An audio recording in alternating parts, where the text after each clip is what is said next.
रमेश की प्रस्तुति।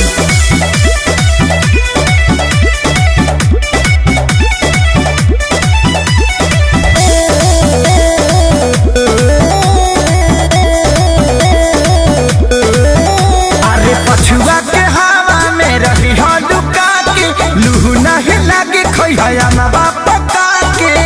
ठीक है बा अरे पछुआ के हवा में रही हो लुका के, लूहू नहीं लगे खोया ना बापा के। अच्छा हवा घुस जना फर फर टाटी सुना गोला परसा लगलवा तू हे काटी असफाटी का उठावा क्या जाती असफाटी का उठावा क्या जाती।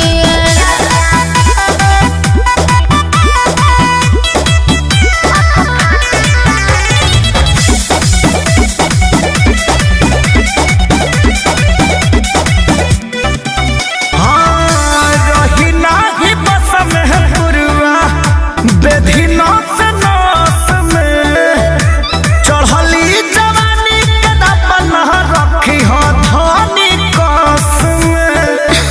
अरे सब तहरे धन है गजन करे तहरा हसीना के घर बनौले बारह टीना के। मच्छरदानी लगाली हो खाती गोला परसा लगलिया तू हे काटी असफाटी का उठावा क्या जाती असफाटी का उठावा क्या जाती।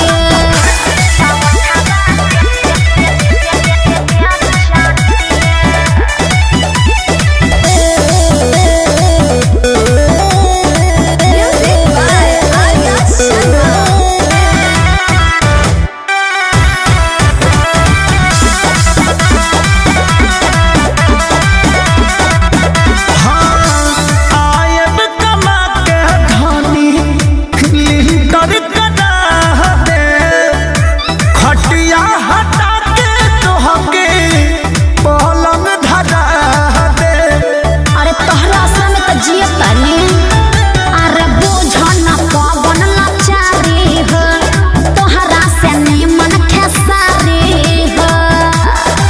तो काहे बोलत करू मरद की डाटी सुना गोला परसा लगलवा तू हे काटी असफाटी का उठावा क्या जाती असफाटी का उठावा क्या जाती।